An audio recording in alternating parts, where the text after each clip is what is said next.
Nas últimas semanas, a Cosan pegou o mercado de surpresa ao anunciar a compra de 4,9% do capital social da Vale. Essa conta pode chegar até 6,5% caso o CAD vá lá e dê prosseguimento à aprovação do negócio. Isso marca a entrada da Cosan de uma maneira mais agressiva no setor de mineração. Mas os investidores em geral não gostaram tanto do negócio, não à toa, 2 dias depois do anúncio da compra da Vale, de parte da Vale para a Cosan, a empresa perdeu 5,3 bilhões em valor de mercado. Para explicar um pouco mais sobre as razões que levaram a Cosan a tomar essa ação, a gente traz aqui e recebe nos nossos estúdios Rubens Ometo, presidente do Conselho de Administração da companhia. Rubens, razões para não comprar a Vale existem muitas. Perspectiva de recessão, a China. A grande pergunta é, quais são os motivos, o que explica essa decisão da Cosan em adquirir parte da Vale agora? A Cosan, né, a nossa empresa, sempre teve uma preocupação em investir em ativos líquidos, em ativos que sejam irreplicáveis, que você não consiga, e de alta qualidade. A Vale é uma empresa, é a melhor empresa de mineração do mundo, produz o melhor minério de ferro do mundo e tem outras jazidas de cobalto, de níquel, esse negócio todo. E estava num momento muito interessante para você comprar por causa da baixa que está no mercado da Bolsa de Valores, esse negócio todo. Então era uma oportunidade, é uma empresa, além disso tudo, né, com uma liquidez enorme e inimaginável, e você é uma corporation, ela sempre foi administrada por uma série de investidores.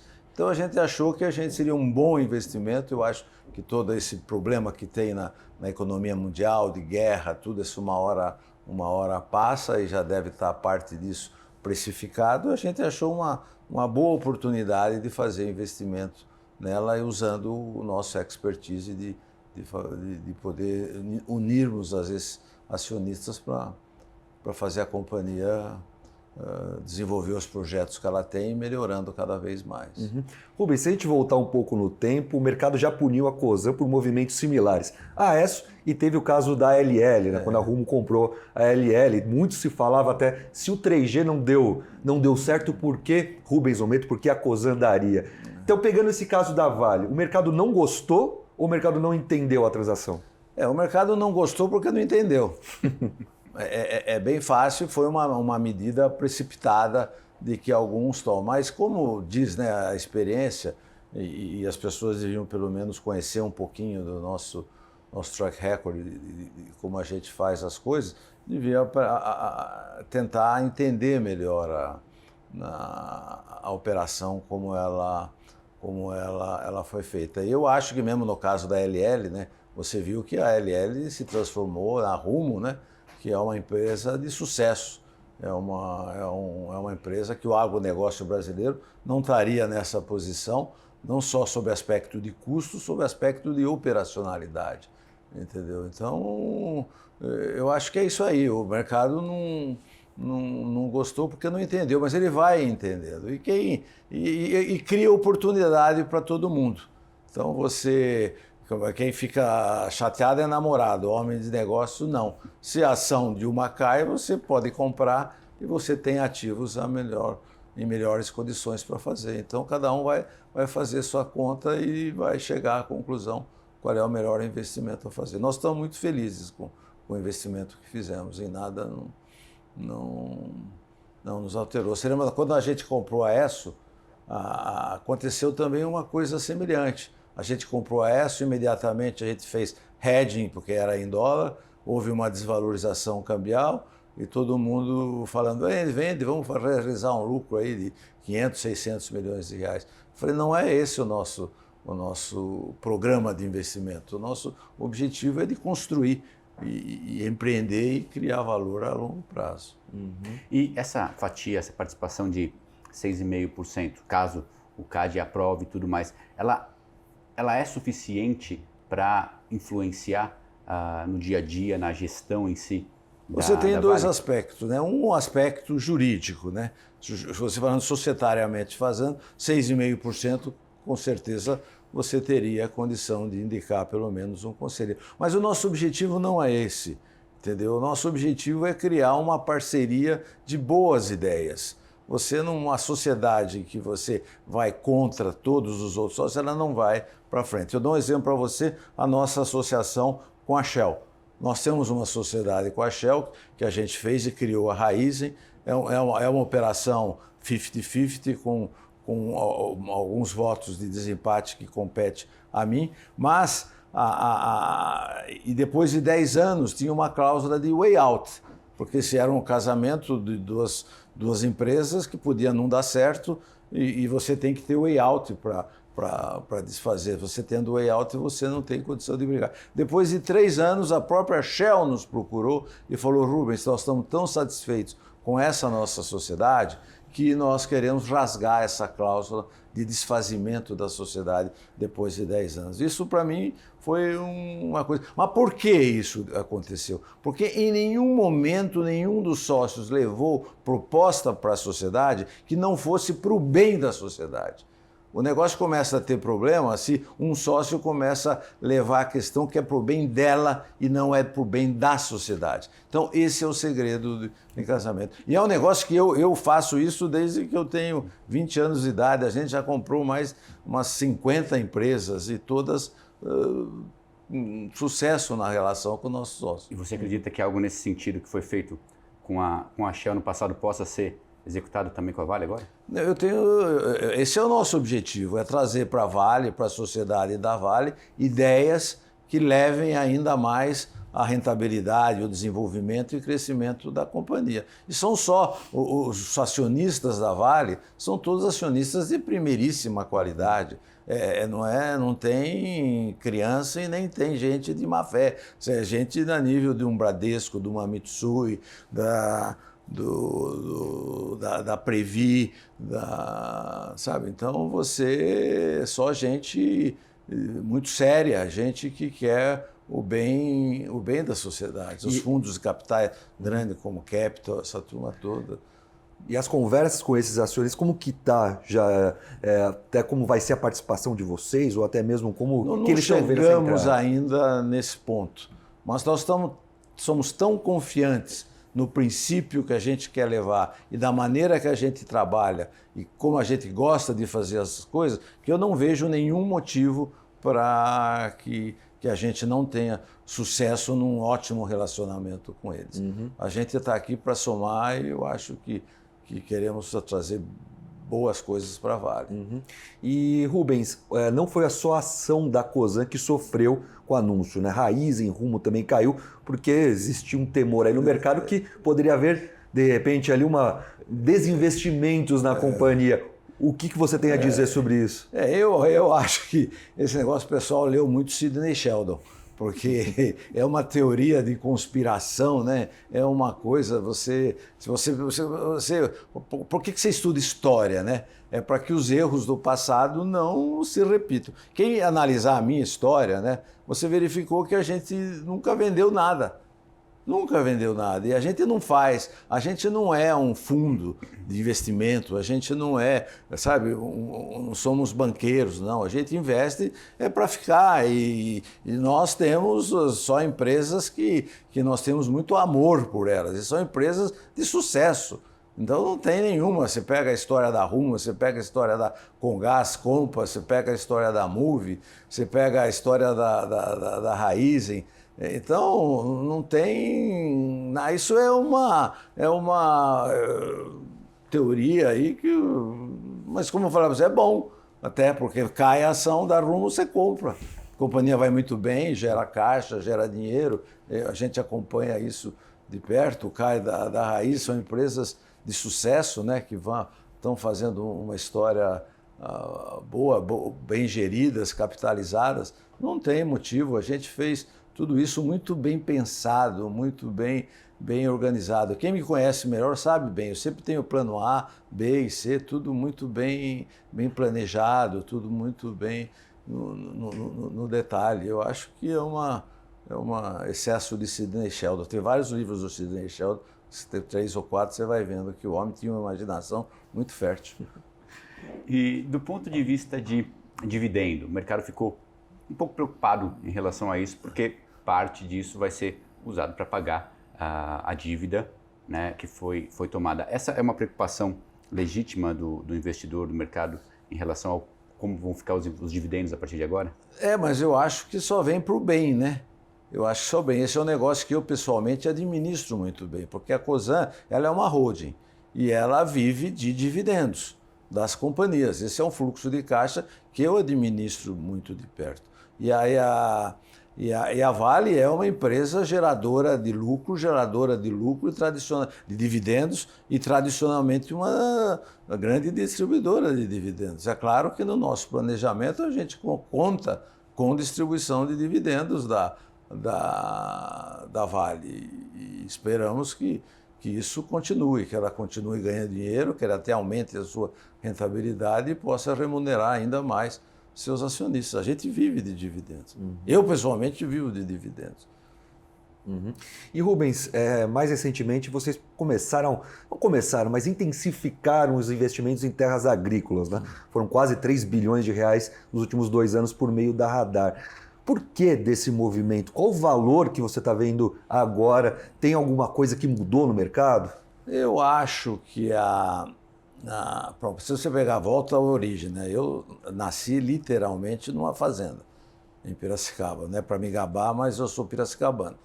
Mas então tem esse amor, essa descendência de italiano, e a terra sempre esteve ligada à origem dos nossos negócios, que é a cana-de-açúcar. A gente sempre gostou disso. E a terra é um bem que tem liquidez, desde que sejam bem compradas. Todo esse portfólio da Radar, ele foi feito por nós, né, em sociedade com o TIA Craft.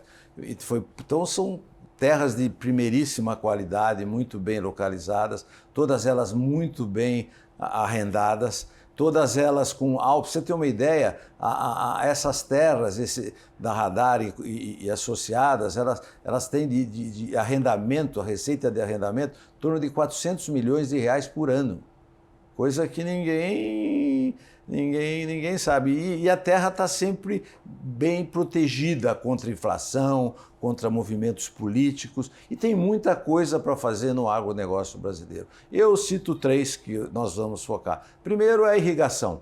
O Brasil é muito pequeno em irrigação. Nós fizemos experimentos de irrigação em cana-de-açúcar, nós aumentamos a longevidade da cana-de-açúcar de 5 para 10 anos, aumentamos a produtividade em 30% a mais, isso no aspecto de irrigação. Tem outro aspecto que é muito importante também no negócio de terras, é que você tem um espaço muito grande para o meio ambiente. Você tem que cuidar muito bem da sua lavoura e do meio ambiente e fazer isso. Então, nós estamos hoje, num trabalho que a gente está desenvolvendo, é adquirir terras para reflorestamento, adquirir terras com mata virgem e para mantê-la, para você, com o crédito do carbono que hoje o mundo inteiro paga por isso, né? Ele quer isso e que dá uma enorme viabilidade. Então, a gente vê isso como um investimento fantástico. E só para entender essa parte de crédito de carbono, é o maior potencial ou você acha que irrigação outros vêm na frente? Eu acho que eles somam, né? Eu acho que você vai ter terras, a terra tem terras que são irrigáveis, porque é bom você irrigar onde você não tem água. Então você tem muita insolação e você coloca água, a produtividade enorme. Em lugar que chove, não faz sentido você irrigar. Então eles são complementares. Teremos terras que serão compradas para efeito de crédito de carbono e teremos terras que nós usaremos. Terra nós já temos muito. Nós vamos passar em algumas regiões, como a região de Araçatuba, como a região no norte do estado de São Paulo, que você, com a irrigação, você consegue esse aumento de produtividade e aumentando muito a produção a produtividade de etanol e açúcar por hectare. E você acredita que existam mais oportunidades fora, nesse mercado de terras, fora do estado de São Paulo? Mas é no Brasil inteiro. no Brasil inteiro. Nós temos terras em quase todos os estados da federação, e essa parte de florestas nós vamos bem para o norte, é a região lá do... Uma vez eu fiz uma brincadeira, eu estava com o ministro do Meio Ambiente, com o próprio presidente da República, eu falei, quer fazer uma coisa comigo? Eu arrendo toda a Amazônia e cuido de tudo. Cuido de tudo. E qual foi a resposta? Cuido. Conversa, desconversa. Não topou, porque se tivesse eu teria arrendado. Entendeu? Porque você tem que ir lá, você tem que dar emprego para 20 milhões de pessoas. Esse pessoal vai trabalhar com maus empresários, com negócio de mineração clandestina, essas coisas todas, garimpo, porque não tem emprego. Então você precisa montar um programa social junto. Mas tem muita coisa boa para fazer. Nosso país é uma maravilha. A Cosan, ela sempre foi uma holding de infraestrutura, né? Ligada mais à infraestrutura, e agora tem se posicionado cada vez mais como uma holding de recursos naturais. Por que dessa mudança ou desse ajuste de... Eles se conectam, né? Se você verificar a história, eu brinco, eu acabei de escrever um livro, mas antes de escrever o livro, eu falava para as pessoas assim, eu vou escrever um livro e vou mentir pra caramba.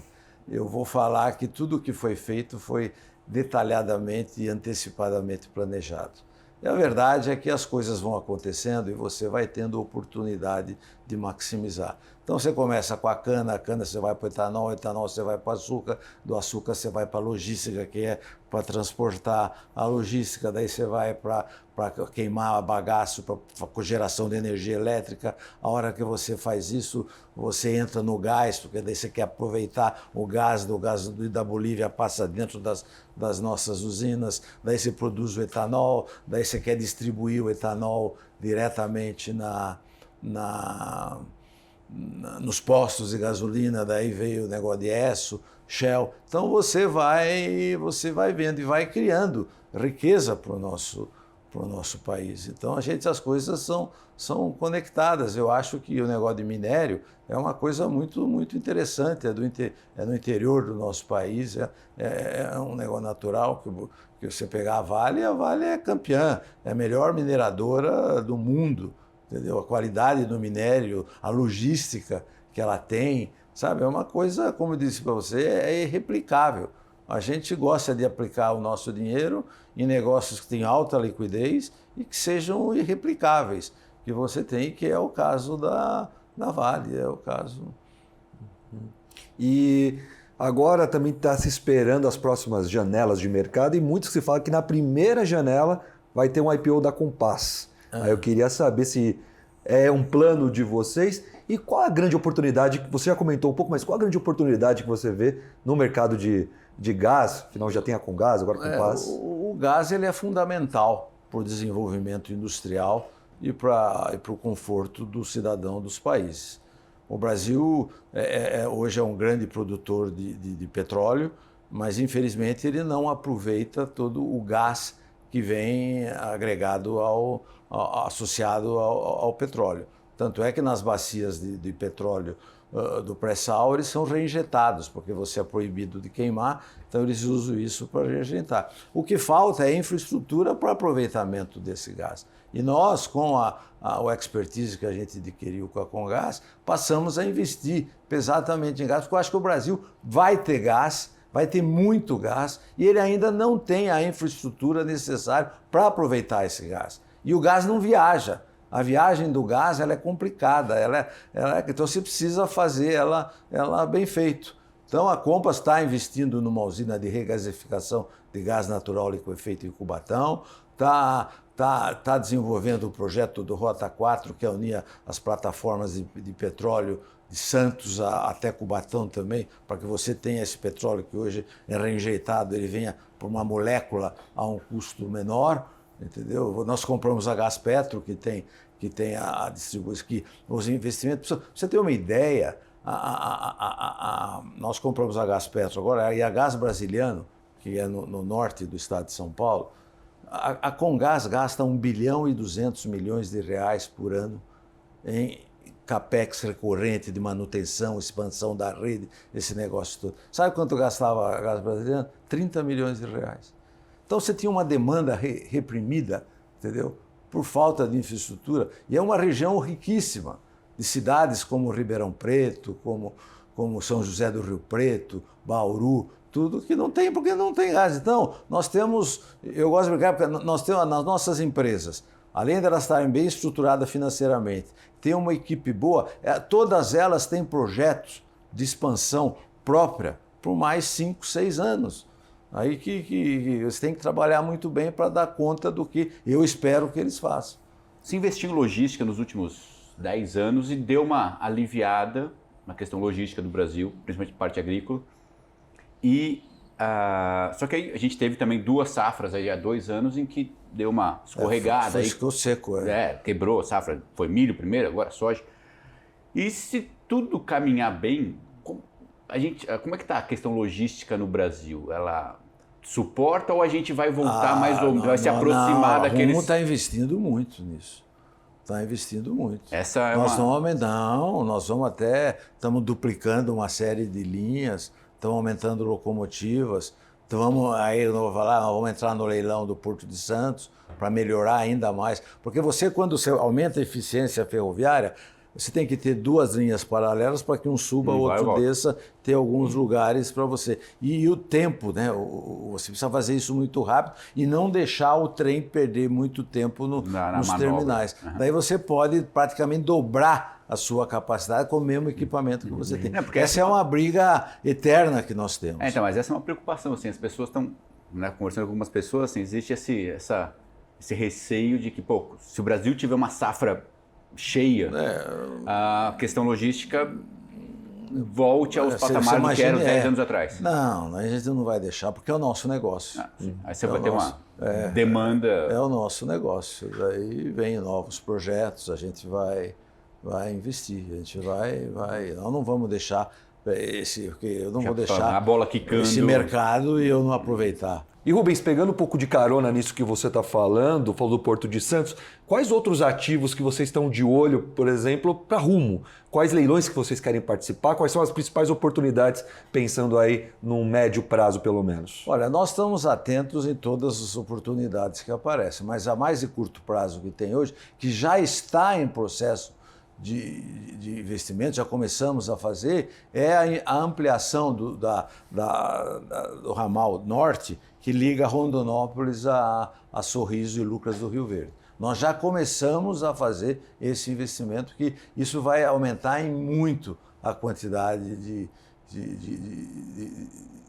produtos que podem ser transportados pela Rumo e diminuir o custo para os agricultores lá da região de Sorriso e Lucas do Rio Verde. E todas as nossas empresas, sabe, dentro desse nosso planejamento que a gente fez para fazer o negócio da Vale, em nenhum momento vai ter que ser interrompido ou diminuído a velocidade dos projetos que nós temos, tanto na Rumo, como na Raizen, como na Move, como na Compass. Todos eles têm projetos que estão continuando, não sofrerão redução de velocidade, e está tudo planejado para você poder fazer isso e fazer o investimento da Vale que a gente está fazendo.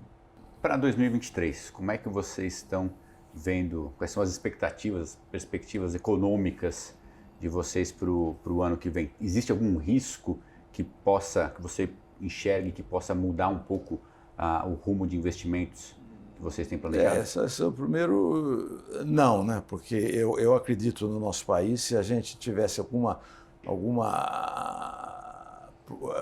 dúvida em relação a isso, a gente jamais teria feito um negócio desse tamanho. O país nosso país, o Brasil, é um país fantástico, e diante dessa pandemia do Covid e dessa guerra na Ucrânia, nós somos uma ilha no mundo, tá certo? Então, independente de quem vença as eleições, a gente está acostumado a fazer isso. Nós vamos estar perto para o bem, tentando influenciar na medida do que a gente acha que é melhor para o nosso país. Então, cada candidato, um tem os seus defeitos, outros têm suas qualidades, e o nosso trabalho como cidadão e como líder que a gente é do setor empresarial, a gente tem que estar perto para ajudar. E tenho certeza que conseguiremos isso com sucesso. Eu não me preocupa, não. Vai dar mais ou menos trabalho, mas eu faço isso desde que comecei a trabalhar.